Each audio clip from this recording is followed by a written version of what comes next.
আগামী বছরের ৩১ জানুয়ারি থেকে ২ ফেব্রুয়ারি নির্ধারিত সময়ে জুবায়েরপন্থীদের বিশ্ব ইজতেমা অনুষ্ঠিত হবে।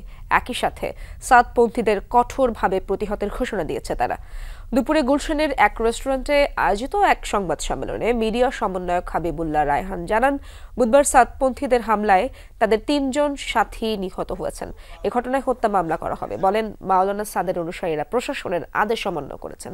সাদপন্থীরা আবারও ইজতেমা মাঠ দখলের চেষ্টা করলে সাধারণ মুসল্লিরা তাদের প্রতিহত করবে।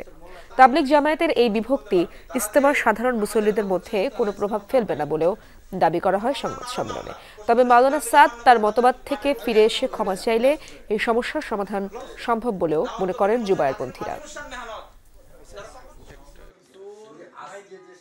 ইজতেমা তো ইনশাল্লাহ হবে এবং ইনশাল্লাহ ইজতেমা আমাদেরই হবে জানুয়ারি ৩১, ফেব্রুয়ারি ১-২ ইনশাল্লাহ। যারা এরকম রাষ্ট্রীয় সিদ্ধান্ত উপেক্ষা করে অভ্যস্ত, রাষ্ট্রীয় সিদ্ধান্তকে যারা বারবার বৃদ্ধাঙ্গুলি দেখায়, প্রশাসনের সিদ্ধান্তকে যারা বারবার অবমাননা করছে, তারা কিভাবে ইজতেমা করবে?